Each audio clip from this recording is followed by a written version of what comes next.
Welcome, listeners, to www.IronRadio.org, the website and podcast for all things strength sports and sports nutrition. With your hosts, Lonnie Lowry. Remember, Phil is like a gnarled old oak tree held together with scar tissue and bone spurs. Rob Fortney. And I'm telling you, the pain that I would suffer was beyond excruciating. And Phil Stevens. Do it, Rob. You'll kill all those nerves. Thanks for listening. Good morning, everybody. Go to strengthguild.com, strengthguild.com. Scroll down to the Iron Radio collections, and we've got new shirts and new banners for you to support the show. Everything from just a regular banner or regular shirt to ones with sayings on them, like Lonnie's Phil is like a gnarled old oak tree shirt. And some news for you, we're going to have some contests for people who own these shirts and things. So if you support the show, we'll let you more on that later. So if you get in on these early, you can be one of the first people to win some prizes. So thank you very much. Go check out the site, strengthguild.com. Scroll down to Iron Radio Collections and support the show. Welcome, Iron Radio listeners. This is Lonnie Lowry. Today we're going to do a Patchwork episode. This was the annual weekend where I have to attend graduation activities. Of course, the co-hosts have real jobs, which makes us a bit different from many of the people that are sort of gurus in fitness and nutrition online.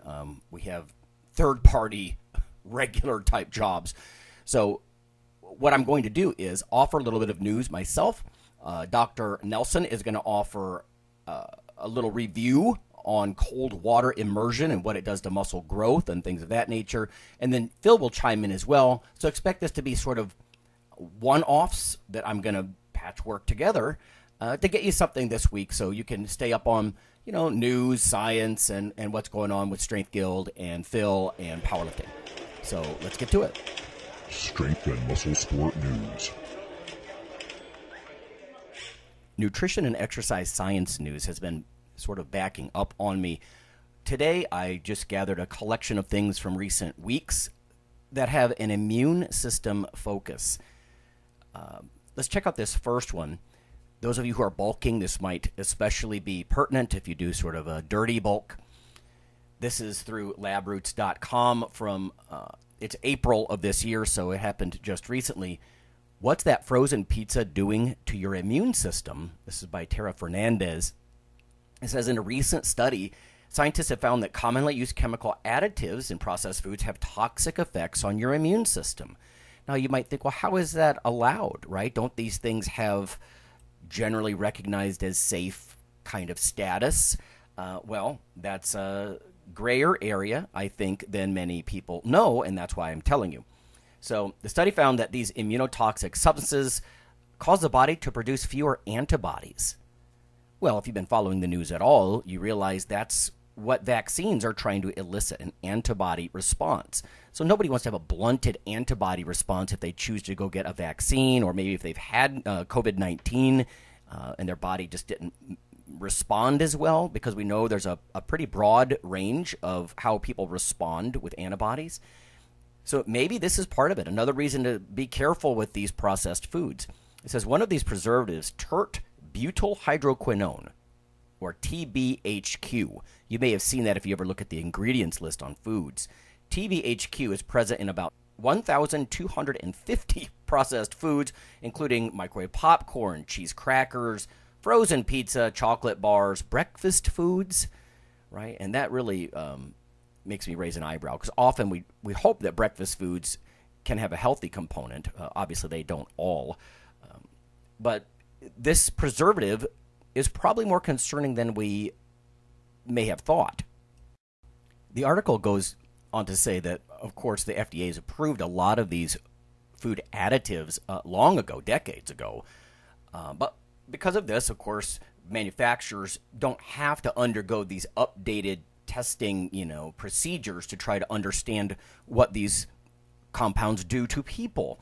It says, quote, the pandemic has focused public and scientific attention on environmental factors that can impact the immune system. Before the pandemic, chemicals that may harm the immune system's defense against infection, of course, didn't receive a lot of attention. So to protect public health, this must change, according to Dr. Olga Nadenko. Their team has studied 63 food additives that were sold in the U.S. from 2018 to 2020. They also took a look at 9 different chemicals that are, the concern is that they leach into foods from their packaging. Anyway, the data indicated that TBHQ has strong immunotoxic effects. The take-home message, again, if you're bulking, if you're eating a lot of processed foods, which, again, health-conscious people probably not as much, but if you are, you might want to be cautious, at least, I would say, for a month. This is completely speculation, but before you get vaccinated, if you want to get a robust antibody response. Again, a lot of this is just speculation, but nobody wants immunotoxic effects or immunosuppressive things happening to them, even if these things were formally recognized as quote-unquote safe. So, the data contradict prior studies performed in animals and humans that found that these compounds did not have immunosuppressive effects. So it'll be interesting as time goes on to look at the different methods and whether or not these data are better or worse. Just being newer doesn't necessarily mean these replace all the old data, of course. So these researchers are calling for the FDA's standards of safety assessment to be refreshed, essentially. So we'll see if there's enough data for the FDA to take it seriously. Okay, moving on. Here's one about muscle growth. And I learned a few things with this one myself.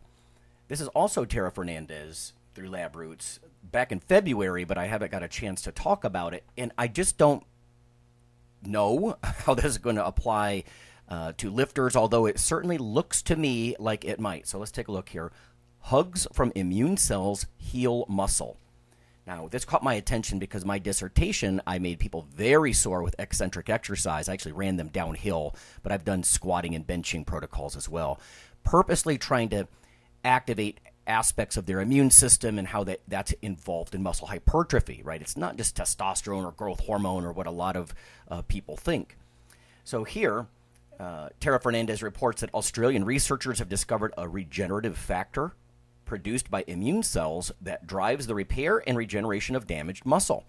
Now, we purposely cause DOMS, right, delayed onset muscle soreness, and those little micro tears in muscle, so this really caught my attention. In fact, my downhill run protocol was meant as a ethical way to quote-unquote damage people and elicit this kind of immune involvement.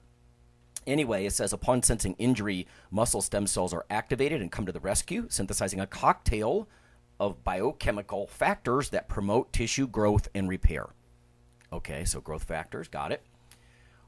What if instead of raising stem cells, these in little farms, if you will, doctors could then treat patients with the cocktail itself? And that's what these researchers at Monash University, the Australian Regenerative Medicine Institute, that's what they were taking a look at. And again, this doesn't sound that different from the way that bodybuilders or powerlifters might take different, performance-enhancing drugs. So it says the study published in Nature, and I think many of you know these are the big girls and boys, they describe that zebrafish models. Now you might say, wait, Lowry, zebrafish? But bear with me. Zebrafish model of tissue regeneration could explore complex mechanisms that govern muscle healing. It says the fish, of course, have some advantages. 70% of their genes are shared with humans. And, of course, they can be quickly bred. So you can get data rapidly, and you don't have to necessarily wait. And obviously, you're not involving the invasiveness with people. It says, as lead scientist Peter Curie explains, the team observed that phagocytic immune cells, so phagocytosis just means munching cells, sort of like Pac-Man cells, but they're not just soldier Pac-Man kinds of things. They can also be medics, right? The soldiers become medics. And I've talked about this for many years, but these macrophages were among the first to enter the scene following muscle damage. And again, we do create microdamage ourselves. What we saw were macrophages literally cuddling muscle stem cells. So we also call those satellite cells. You might want to search the archives on Iron Radio. We had Dr. Joey Antonio. He's the founder of the International Society of Sports Nutrition. He came on an episode long ago and talked about stem cells and how activating them can be a good idea for hypertrophy over the years. Anyway, these muscle stem cells or satellite cells were being cuddled by these macrophages, and then they started to divide and proliferate and essentially cause some muscle repair, right? Repair and growth, I think, is what we're about. That's why we cause some micro trauma in the gym, and then we try to respond. It says the first responders that clear out the cellular debris, and again, that's what I've talked about for many years, were one group, but then there's another group of these macrophages that set up shop for longer periods of time and sort of become the medics secreting growth factors and whatnot. This says, as Curie and colleagues discovered, the process is far more complex. There are actually 8 genetically distinct macrophage populations in healing muscle. So, again, learning something here myself. These zebrafish macrophages were flooding injured tissue with a protein known as NAMPT, of which visfatin is the human equivalent. VISFATIN. So what is this visfatin? Is this like a new GH or IGF-1 that bodybuilders might one day use and abuse? If you look at PubMed, just a quick search here, let me show you. Back in 2008, Current Medical Chemistry, a researcher, Ernest Adegate, he talked about visfatin being essentially newly discovered and defined it as an endocrine, an autocrine, as well as paracrine peptide. Well, that's a lot to talk about, right? But endocrine hormones would be more like testosterone. It's secreted in one gland, goes downstream, and affects a target tissue. Autocrine, that's something secreted by a cell that affects itself. And then paracrine is something secreted and then used locally, by the cells next door.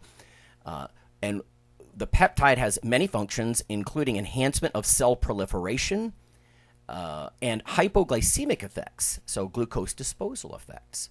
So very interesting. Again, that's Ernest Adegate, Current Medical Chemistry, 2008. The title of that paper is Visfatin, Structure, Function, and Relation to Diabetes Mellitus and Other Dysfunctions.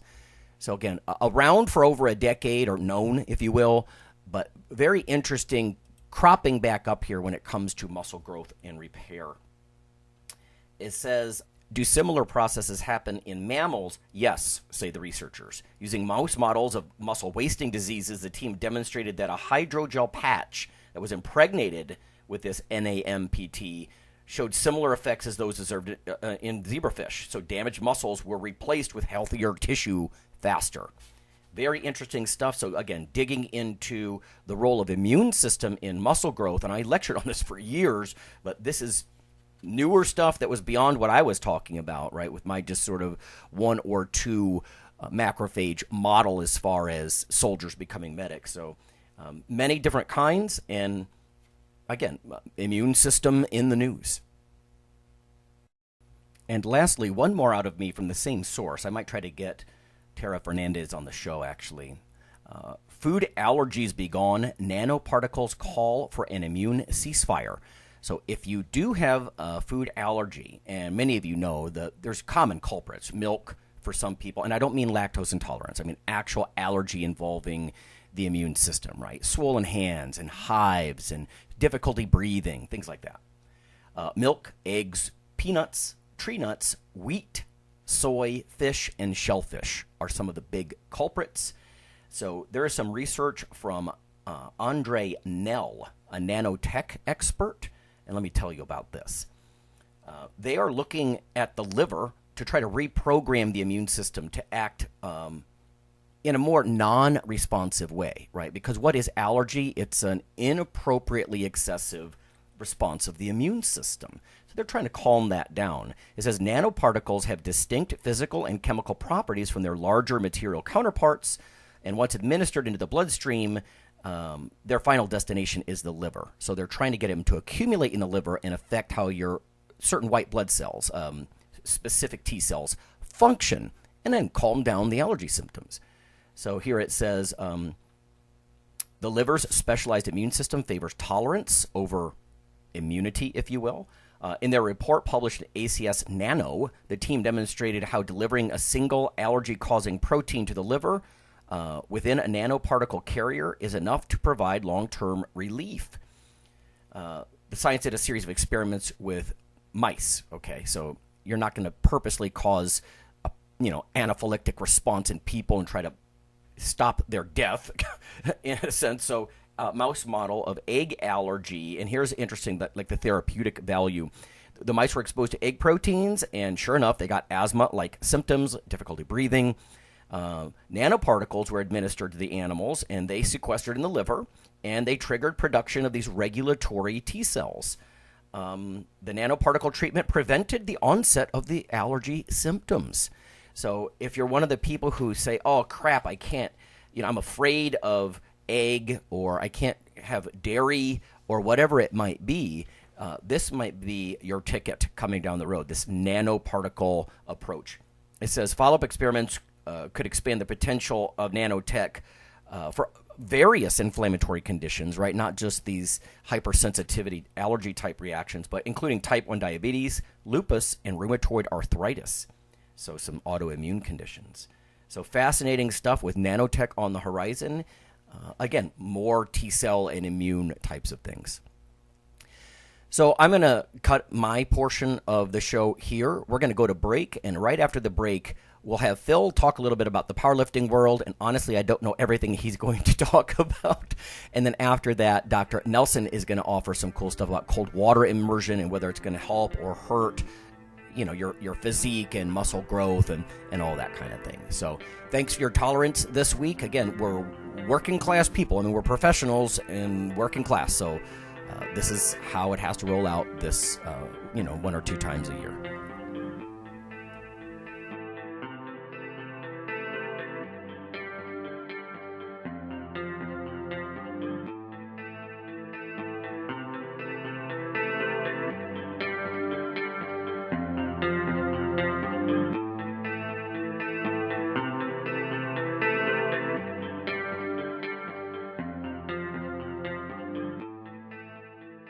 Hello there, ladies and gentlemen. Yeah, you know who this is.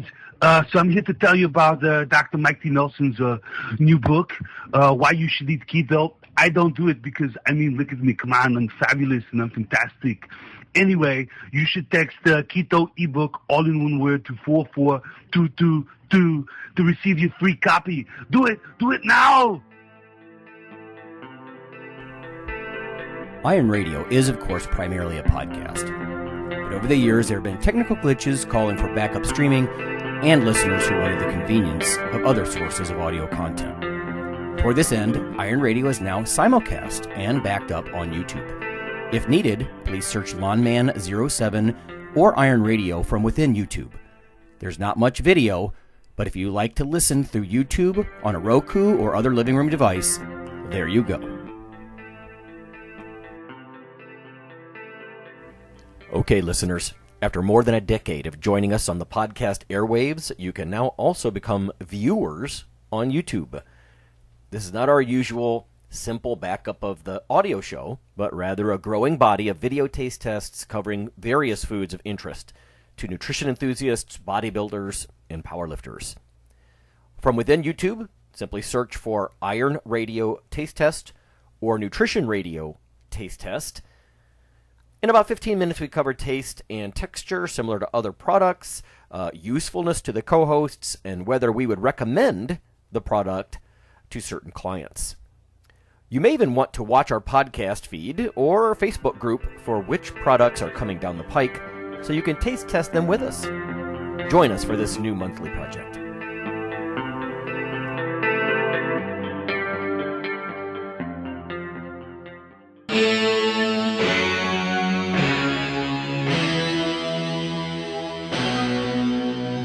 Weekly fix of Iron Radio.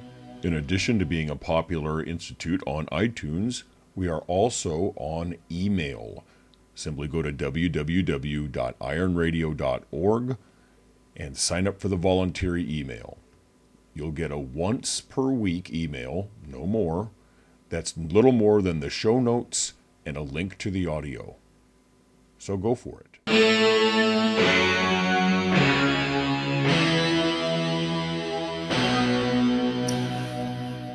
This is Phil Stevens, powerlifter, Highland Games athlete. I run Strength Guild.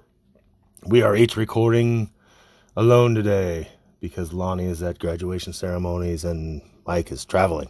So I'm just hitting you up here with my part. I I'm going to hit some news. So there's been lots of lifting stuff going on that we just haven't taken the time to mention. So I'm going to hit that up. And then got a couple listener questions. So there's been a lot of big lifts going on. And a lot of those happened at the Kern Open. And I just wanted to hit that up and give some shout outs to people. So, yeah, I mean, first thing overall, the first, second, and third place in the meet went to Mariana Gasparian. Hunter Henderson took second. She had a 672 Wilks. Mariana had a 692 Wilks. And Ashley Garcia took third with a 644 Wilks. If you've been around powerlifting very long, you'll just notice those Wilks are crazy. So, like, women are now just crushing Wilks scores. So, and then the men, it was kind of a fun one. Chad Benson came in with a 642 Wilks, took home $25,000. Dan Bell kind of had an off day for Dan. He's been crushing it in 2020 and 2021. He got a 632 Wilks. And then John Hack took third with a 619 Wilks. For honorable mention, though, John, and it's worth mentioning, he squatted in sleeves. So this meet was, all the records for this meet were to be set in wraps. John decided to lift in sleeves, and he still pulled out third place. So that's pretty huge. But we'll move on to the records, and then they're in no order here as far as men and women, but just kind of how they came about. Chad Benson, again, who ended up taking first with the Wilks, he became the first man to squat 400 kilograms. That's 881 pounds, raw with wraps at a body weight of 90 kilos. For you non-kilo friendly people out there, that's 198. So you're talking more than 4 times body weight with an 881 at 198. And he also set the all-time world record total in his weight class at 997.5 kilograms. That's damn near a 2,200 pound total. 2194.5. And he's the first 90 kilo lifter to total 11 times his body weight. So damn near a 2,200 pound total at 198. Hunter Henderson, shout out to her. She lifts right down the street at SBC, Strong Barbell Club, with Ryan Silva, JP Price, and all them. She frickin' crushed her squats, and there was no question on the depth of these. If anybody's seen the videos, it was she sunk them, and she got the all-time squat record of 649 pounds, and then also I think it was 2.5 kilos she put on the total, so a total of 1545.5 pounds for Hunter. Those are just insane weights. It's still, right now, it's the women that really impress me. They are just crushing shit. But Dan had an off day as far as, I think he only hit his opener deadlift. And he was coming in to hopefully, chip his all-time world record total up. But on the way to doing that, he took over the squat world record. So it was 3 people were holding the 500 kilogram mark raw with wraps. And he just went ahead and added 5 kilos to that. So 505 kilogram squat, which is a huge, huge squat. Dan is he's doing amazing things, and it seems like he's doing it like every other month, which is pretty crazy. But Janessa Labette she took home the 67 kilo deadlift world record. That's 148 pounds. With 563.2 pounds. And again, that's a 148 pound female deadlifting 563.2.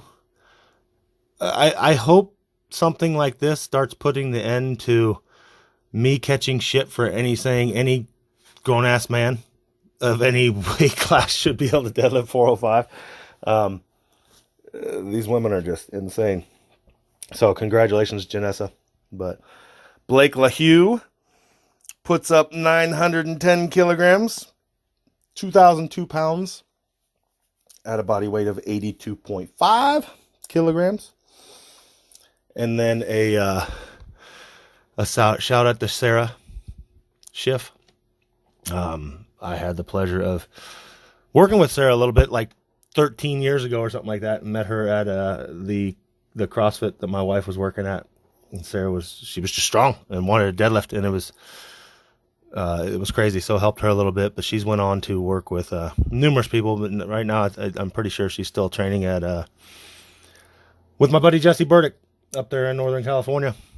And Sarah years ago set the goal of the heaviest squat or heaviest deadlift by a female, and she pulled it off with an all-time world record of 287 kilograms. So in the deadlift. So congratulations. So like I said, that was a huge meet. There's been lots of stuff going on in the world of powerlifting, but that's the fun stuff. And a bunch of world records set at that meet, and just a good time. A lot of people took home cash. Like I said, the first place people took home 25,000, second 10,000, third 5,000. So it's good. It's good to see money start being thrown around at these athletes, and stuff that didn't happen before. So sorry, take a drink of my coffee. And then a couple more things that happened, and these are just insane if you haven't seen the videos. I will kill his name because I'm just not that worldly, but everybody calls him Lasha. So a super heavyweight weightlifter. If you haven't seen these videos, you need to go look at him. He kind of crushed news lately by having the heaviest snatch and heaviest clean and jerks lifted and caught on camera. So, and he makes them look routine is the crazy thing about it. He snatches 225 kilograms. Again, for you guys, you kilo ignorant people out there, that's 496 pounds.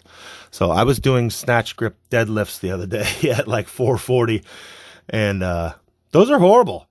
And I was talking to my training partner, like, this dude, he doesn't just deadlift it. He easily pulls it off the ground, then throws it over his head. It's just insane that thinking he's throwing 500 pounds straight from the ground overhead, and then goes on to hit a 270 kilogram clean and jerk, which is 595 pounds in the clean and jerk. And you can see his coach or whoever it is, it's somebody in the training hall there, just going nuts. But for a massive total of 495 kilograms, is 1,093 pound total in weightlifting, which is just unheard of. Both of those lifts would be, if they're done in competition, would easily be all-time world records. And of course, that being said, they're both all-time. It's an all-time world record total. But yeah, so lots of fun stuff going on there. I just wanted to share that with you guys because we haven't taken the time to talk about any records and stuff like that lately. And I'm also going to hit up a couple questions. So I asked people today just to see if we have any questions that they want me to cover. And I'll go with the first one. Brian Haley asks me, how many total squat repetitions or sessions should someone complete before trying to teach someone else how to squat? It's a tough question, Brian. I have come up with this. It's a kind of like the Wilks coefficient, but for coaching. And I came up with it about 7.5 minutes ago, just for you. So what I figured is if you take the load you are currently able to lift in the squat, you add that to your body weight, and then you multiply that by your training age, not your life age, not how many years you have been on this earth, but how many years you have been training. And then you divide that by pi, which is, what is that? It's like 3.14287 or whatever it is. you're going to come up with a number. And what I'd say is probably right around a 5,500 or 5,750 total. And then you're probably safe to start teaching people. But no, in all seriousness, bud, this is a tough one because everybody needs to start somewhere. If you have aspirations of being a coach, you need to start somewhere. And the tip I give people is, if you want to do this for a job and you eventually want to be paid for it, what I suggest is you start out helping people for free because you haven't cut your teeth at all. So with your friends and things, you start listening and start giving cues and helping them. The one thing I would say is, like, don't try and teach something you can't competently do yourself. That'd be number one. And don't step on toes. But if you can't do it yourself yet, you have no business teaching somebody else. Let me take a drink of my coffee here real quick. But sorry, it's early still.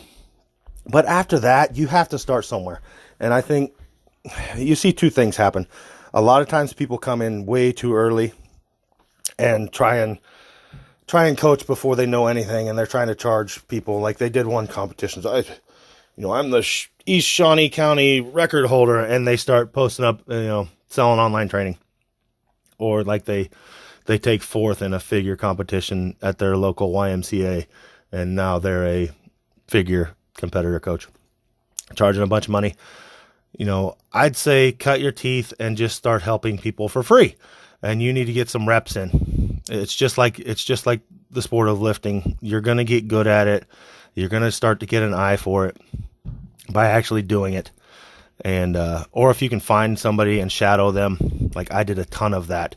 I just did it. That's how I learned how to coach Olympic weightlifting. I went to, at that time where Sarah Robles was being coached and Alex Lee and a bunch of other competitors, a nice fella named Joe Machella was their coach at the time. And I sat there and I shut up and I watched and I listened and soaked in as much as I could and did some lifting myself and then learned from there. And then I slowly started helping other people do it and teaching myself how to do it and things like that. But there's lots of cues you need to soak up and things like that. But yeah, you need to start somewhere. Like I have knowing you, I have no doubt you can take a kid and start helping them. At least learn the basics. You know what you're doing, but still be open to know that you don't know everything. At this point, I've been actively running my very own gym, a gym of my own this is year 11. Before that, I was paid by other people to do it for at least that many years. And I still know I don't know everything. I still try and learn every single day. But a lot of that learning also comes from my clients. So you actually learn as you're doing it. I'll learn different cues. I'll learn different things because the cues I'm saying aren't working. So I try something else. And then something I say clicks with that person. Because that's a big one you'll find is like the cue you use for Joe Smith, it just doesn't work for John. So you have to find another one. So like at this point, I have this vocabulary and this database of cues for one thing I want them to do. I know the ones that work most often, but then I have backup ones that I can use. Okay, that one's not working for them. So what do we need to do? And then just getting the eye to ID really what's going on. And in the squat, it's not that hard, but sometimes, take some videos and things like that you can view yourself, not even for them.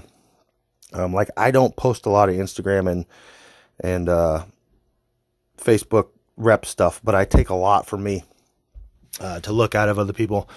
To be able to slow things down. It's like, what really is going on? What do we really need to fix? Because sometimes it can, in the instant, it can look like one thing, but it's something else. So, but yeah, you need to get those reps in and things like that. But if you want a tangible number, you can go by that new coefficient I just made up. And that could probably do good, but I'm not sure. It'll take a lot of people a long time to get there. But Jason Crenshaw has a question as well. And oddly enough, this is a question that came up with somebody else the other day. It kind of relates to it anyways.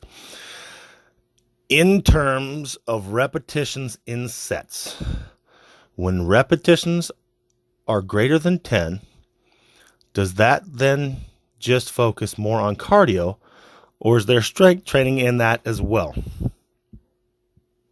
I'd say the answer is yes. It could be both. So, like for me and all my lifters, and Jason is one of my lifters, when we come out of competition mode, like we just did that meet, so I'm doing lots of reps right now. And we are used to doing singles. We aren't used to doing tens. Like, of course, as we get closer to meet, that's what we're going to train for. That's what we have to do in a meet. So we haven't done any tens and things like that. So doing those right in that situation where we're not accustomed to it, it's strength training too, and cardio at the same time. Like you'll get wrecked in soreness. And I think people mess up and they think that strength comes from just hitting heavy loads. And no, it doesn't. We need to build muscle. We need to build a bigger motor and things like that. And then that's where your strength generally comes in my belief. It doesn't come in those last 10 to 12 weeks where we peak for a meet. And I posted about this the other day. And I think that's where a lot of people mess up, is they kind of do this all over the place training most of the time of their life, and it's not structured at all. And then they're 12 weeks out from a meet, and then they contact a coach and say, "Hey bro, can you get me ready for a meet? And I have this issue, and hey, yeah, we got 12 weeks. We got 12 weeks to get ready." And they expect this coach to, in 12 weeks, fix everything, plus make them stronger and get them ready for a meet. The really only thing we're doing in those 12 weeks is we're realizing the strength you already have. If you have a little problem here and there, yeah, we can work on that.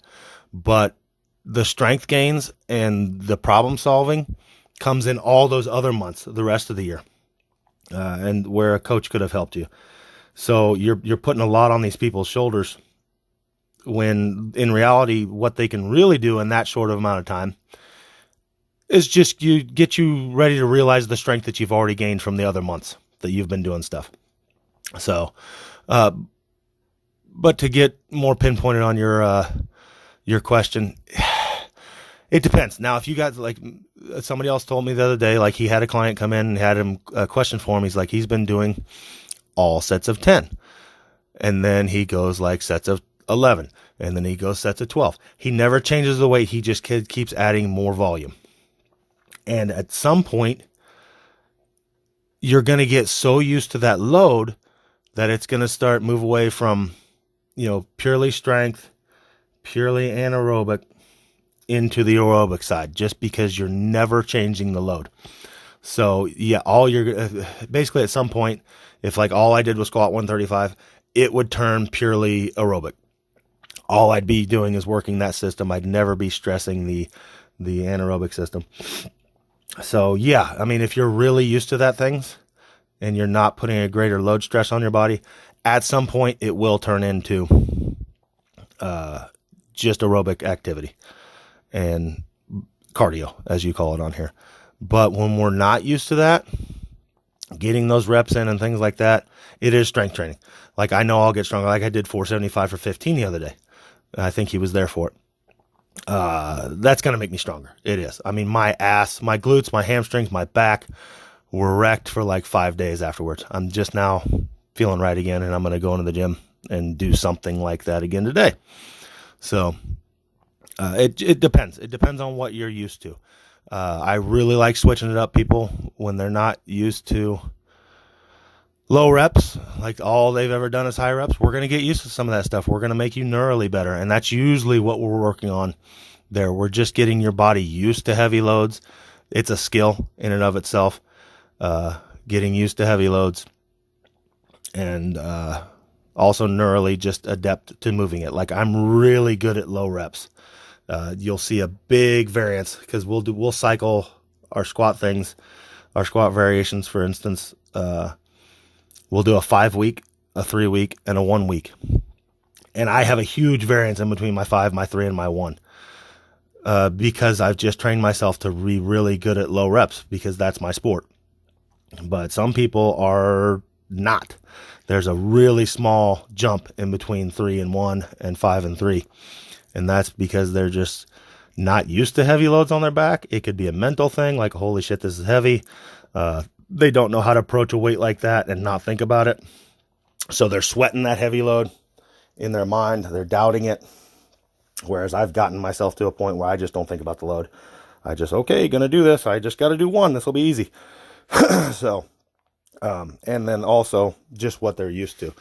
If you're really used to high rep stuff, then you're usually not near as neurally adept. You're only using a percentage of what you're able to. You're really good at conserving energy, and you're really good at doing reps. So we saw that with the Fred Hatfield and Tom Platz thing, where Fred killed Tom in the reps, or in the load, the intensity. He got a much higher weight, but Platz crushed him in the reps. At 500, I think he hit 500 for 23. So that's because each of those people, Tom was more used to doing volume and hypertrophy work, whereas Hatfield was used to doing heavy singles. So neither is wrong. It's about what you want to do. But it makes your question kind of sticky. At a certain point, if you're doing a bunch of reps all the time, like 10 sets of 10, if you do that for a few months and you're used to doing low reps, yes, you're going to get stronger. You're going to build muscle. You're going to do that. If you stick around and do that for, say, 2 years, at some point, if the training intensity never goes up, you will slowly verge into aerobic training, where you're just getting more able to do more reps. So that is, I think, all I got for you today, guys. I'm going to get ready to go squat, and we will see you next week. Thanks. Hey there, it's Dr. Mike T. Nelson here, and wanted to do a short review on a brand new narrative review that literally just came out not too long ago. Thank you to everyone who sent this to me. That's super cool. I know Dr. Andy Gelpin has been on the show, and he did a posting on it. My buddy Dr. Scott sent this to me, and some other people sent it to me also.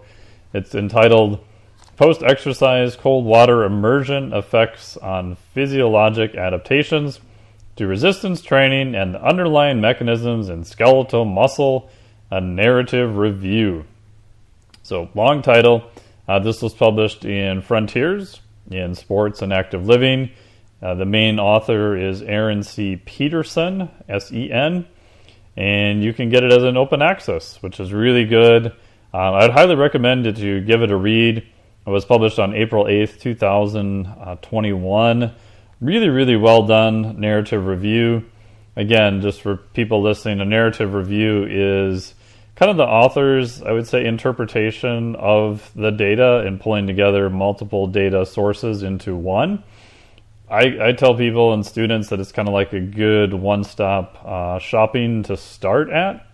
One of the downsides of narrative reviews is that it's still potentially going to be biased towards the authors. And one thing to look for is kind of errors of omission of maybe other studies that may not have been included. It doesn't go through a lot of formal statistics like in a meta-analysis, where a meta-analysis, you're trying to pool data from other studies and use statistics to get a little bit more power by having more data. But either way, really good study, very well done. The amount of time it takes to write these up is quite a bit, and a great one-stop shopping for cold water immersion. And what I like about this narrative review is that it was only really focused on cold water immersion. So I'm sure you've seen reviews and other just, even on TV shows, or if you see tours of high-end training facilities, you'll see contrast therapy a lot. They'll have a hot tub, and then they'll have a cold tub with sometimes circulating water that's cold, or they'll put ice in, and you'll have athletes kind of go back and forth. Some places only use cold water immersion. I stayed at a really nice hotel in Dallas when I was doing a presentation, year and a half ago, 2 years ago now. And in the spa center in the basement, they actually had a cold water immersion tub for anyone to use, which was really awesome. So as the name refers to, cold water immersion, you're literally just sticking your body into water that's cold. Most of the time the water is kind of stagnant, it's not circulating. That's not always true, but if you've ever gotten into a very cold stream versus even just a cold tub, it can feel quite different. Right? So moving water is going to have that constant temperature being moved across your skin, and it's going to feel much colder because your skin doesn't have the opportunity of heating just that little layer of water next to it. Like as a side note, if you've ever used like neoprene for diving, right? So a scuba type suit, neoprene wetsuit, that actually warms a thin layer of water next to you, and the thickness of the neoprene will determine how much of that water is exchanged. You can look at stuff that have like seams that are sealed versus not. All of that is doing is just changing how much of that water is exchanged out. Your body will heat up that layer and helps keep you warm. If you've ever gotten into a cold water immersion tub, I have a converted freezer in my garage, sealed everything in a 15.6 cubic inch freezer, filled it full of water. Right now when I'm at home, it's around 38 degrees Fahrenheit. When you get in, it's very, very cold, obviously. But just even sitting there for a little while, it feels a little bit better. Part of that is because your skin is going a little bit numb. But part of that is you're warming up that little layer of water next to you. And when you move, all of a sudden everything feels cold again because you've disrupted that. So there's a little bit of difference in some of the situations that you can have it set up. The other part too is that it gets really complicated really fast because you can look at all different types of parameters. We can look at, which we'll talk about coming up here briefly, hypertrophy, different aspects of sports performance, related to hypertrophy, lean body mass. You could look at more explosive sports. You could look at endurance performance. So there's all different markers of physical performance to look at. And on top of that, you've got the basic parameters, just like weight training, with your dose. How cold is the water? Again, is it moving or kind of stagnant? And how long are you in for? Those are going to be the main things that are going to determine the effect. And like most things in physiology, it's not necessarily a linear effect. So we want to pay attention to that. And unfortunately, there isn't really a super standardized protocol for cold water immersion. So based on the research, each author is going to do their best interpretation, but it's going to be a little bit different. And so that makes it kind of hard to pull all of this data together. Again, my bias, I did a whole course on physiologic flexibility, and we have a whole module in there on cold and especially cold water immersion. So I've spent, a long time looking at all the research, and as of a couple months ago, went through all of it again, and all of that is in the course there. I wish I would have had this narrative review when I did the course. It would have saved me a lot of time. But so let's get into it a little bit here.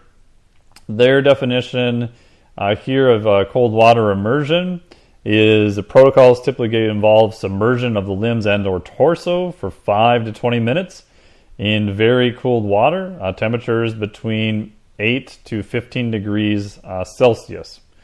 Right, so if you're looking at that in Fahrenheit, the warmest water for cold water immersion I've seen in Fahrenheit is around 50 degrees Fahrenheit.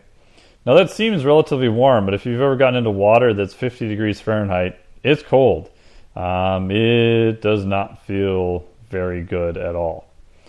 There's some interesting early data looking at cold water immersion for recovery and a bunch of other things, but we're going to basically focus on what are some of the changes that they saw.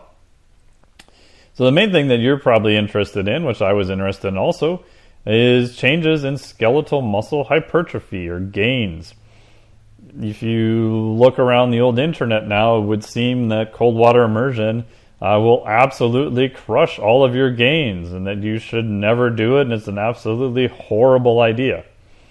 And when I first started looking at this literature, I was kind of like, yeah, I don't know, that seems a little bit too over the top, and like in fitness, everything is, oscillating from one extreme to the next extreme. But when I looked into the actual data, in summary, I would have to say that cold water immersion, with a few caveats here, does appear to affect muscle hypertrophy in a negative fashion. Meaning that if your goal is all-out hypertrophy, which again, if you are an athlete, may or may not be your goal, but if you're a physique competitor or potentially a power lifter or just trying to gain more muscle, then obviously this is going to be of interest to you. Again, the really big caveat with that is that almost all of the studies that have looked at hypertrophy have used cold water immersion literally immediately after training. So they would do their training sessions, a lot of times which is standardized to whatever protocol they think is best for hypertrophy. And then they would subject, in some studies, they would split them into groups. One group would get cold water immersion, the other group may not. They would just kind of sit there. That is more subject to a placebo effect. Other groups, they would maybe do single limb. They would put one limb in cold water immersion, the other limb they would not, and they would do the same type of bilateral training on both limbs. So there's different ways of doing it, but pretty much all of the studies that I know of that have looked at muscle hypertrophy have done some cold water immersion immediately after training. If you're not doing that, let's say you're doing, in my case, I tend to do my cold water immersion in the morning after doing some cardio stuff, and then I'll do lifting most afternoons later. I can't take the data that they've observed in the studies and even transfer it to my case or the clients that I work with. Again, this doesn't mean that the data is not useful. We just have to keep in mind the context of how the experiments were actually conducted. So in summary, what they said here in the study is, quote, to summarize, there is mixed evidence for the influence of cold water immersion on indices of skeletal muscle hypertrophy, with 3 of 6 total studies showing attenuated muscle hypertrophy of either the thigh or the wrist flexor musculature. And both of the 2 available studies showing a negative influence on cold water immersion on muscle fiber, specifically type 2 fibers.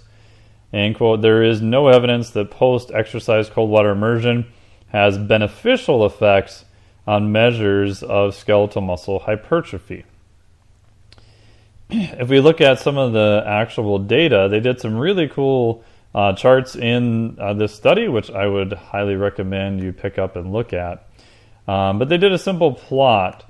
And the confusing part is that not all of the studies use the same method to determine muscle growth, right? So in this, they kind of split them up between a whole muscle cross-sectional area, which is literally as it sounds. We're going to look at a whole muscle. We're going to measure the cross-sectional area. There's also studies that have done muscle fiber cross-sectional area. And then we've got kind of what I call full body, lean body mass changes. Usually this is using DEXA. And I tried forever to figure out exactly in terms of the amount of muscle that it may be costing you in a percentage.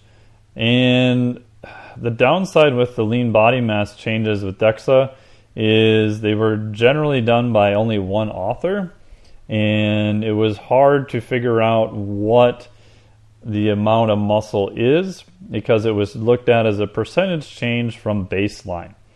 So if we look at the whole body level and then go more microscopic, from the charts like lean body mass in the control group versus cold water immersion for lower body, in one study, cold water immersion was slightly better. Again, we're talking by like 1 to 2%. Another study looking at upper body, cold water immersion was slightly better again. Another study looking at total body, cold water immersion was a little bit less. Now again, the big caveat with this is if you're looking at this via DEXA, and the authors did a really good job of trying to standardize the DEXA, you're still kind of within the error percentage of, I would say, the DEXA measuring machine. So we're not seeing massive changes in lean body mass at a whole level with cold water immersion, but how much of a change is debatable at a whole body level. If we go more microscopic and we look at whole muscle cross-sectional area, there's been a few more studies that have looked at that, and we see some of the studies showed cold water immersion having a negative effect, like a -5% almost. One of their studies showed around a negative maybe 2 to 3% drop compared to control group. Some other studies looking at forearm circumference didn't see much change. Muscle thickness in the wrist flexors, control group was much higher than cold water immersion. Same thing with a study from Roberts looking at quadriceps. Another study looking at thigh circumference was kind of a split. So most of the data, again, for whole body, or I should say whole muscle cross-sectional area, shows that the control group was better than the cold water immersion. Again, the range of effects here we're talking about, the biggest change was seen by Roberts, 2015. Muscle mass of the quadriceps was about, percentage from baseline looks about 15% in the control group. Cold water immersion was around maybe 3%. Again, smallest change we saw was no change. So pretty variable data on that. If we look at muscle fiber cross-sectional area, again, it's relatively variable, right? So Roberts again, same study, 2015, again showed that cold water immersion saw a percentage decrease from baseline. And same thing with type 2, that was the type 1 fiber. Type 2 fibers, control group again was a little bit better. And then the other two studies were kind of split. So most of the data from fiber cross-sectional area shows that cold water immersion does appear to be having a negative effect on muscle hypertrophy. Again, the hard part is trying to scale from whole muscle cross-sectional area and muscle fiber cross-sectional area to a whole body level. It's pretty hard to do, right? So for hypertrophy, I would say, doing it immediately after training, if you're really, really trying to maximize hypertrophy, probably not the best idea. However, doing it at another part of the day, we don't know what the effects are for hypertrophy. Briefly for dynamic strength, not as much of a difference there. I would say, looking at all the data on their charts, kind of a tie. Isometric strength, maybe a slight impairment in the cold water immersion versus the control group. Again, not super clear on that. And then the paper goes on to talk a little bit about strength endurance, rate of force development, ballistic movements. They do talk about the metabolic effects, looking at protein synthetic response, anabolic signaling. And all those studies, while I find them super, super fascinating, I tend to look more at what is the performance or the phenotypical changes. Right? So what is the outcome? Did you add more lean body mass? Did you move the weight faster? Could you lift more weight? Like, what is the actual performance outcome of that? One, because that's what more people care about. And I think the interesting molecular effects just kind of lead us to setting up better experiments at a whole body level. There's some interesting stuff on ribosome biogenesis, and they go deep into a lot of the other molecular effects here. They did put together a really cool chart called resistance exercise plus cold water immersion. I'm not going to go through all of it. You should check it out. It has some of the potential mechanisms of what we think might be happening.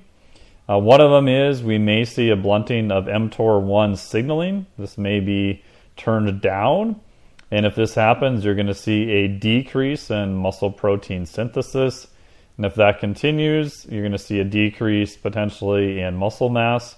So that's just one of the mechanisms of how cold water immersion may be affecting it. Other things are potentially myostatin, IGF-1. We've got some heat shock proteins that can be changed. Myogen potentially changes, which may be related to satellite cell count and the concept of myonuclear domain or myonuclear content. So there's lots of different things going on. One of the things that gets brought up a lot is there a change in inflammation? Most of the data I've seen on that, I would say probably not, although it's still questionable. The amount of cold water immersion you need to do, in my opinion, to change inflammation is pretty darn high. So I'm not really sure that is happening. Briefly on the endurance effects, I think there may be potentially some benefit to augmenting endurance response. Again, there is not many finished studies looking at actual changes with that. There is some very interesting molecular data that's still very early. So I personally am not too worried about doing cold water immersion for a short period of time after my aerobic training in the morning. It's an N of 1. I've done it with a few clients. I haven't seen a change with that. Again, for hypertrophy, if that's your ultimate goal, again, probably not the best idea. So again, read the study, super cool. The big grand takeaway, if your all-out goal is hypertrophy, doing cold water immersion immediately after training, probably not the best idea. Again, how much of an effect is that going to be? Very hard to say at this point. Other potential benefits, I would say, with performance is still up in the air. I know that some athletes feel really good and see performance changes with it. Others do not.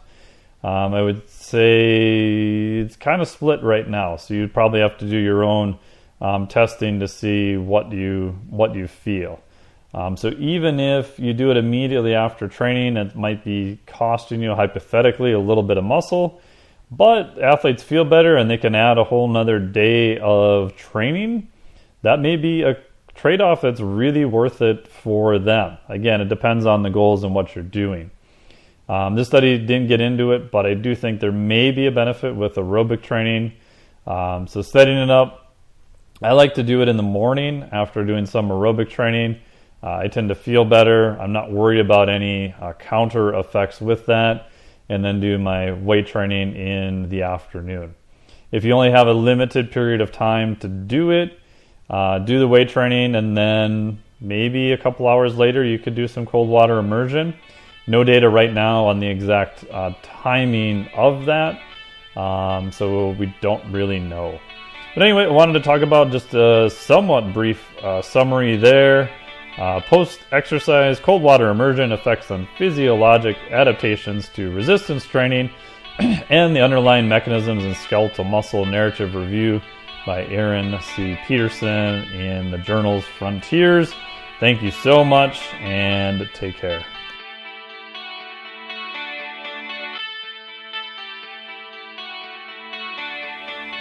Iron Radio is accepting donations.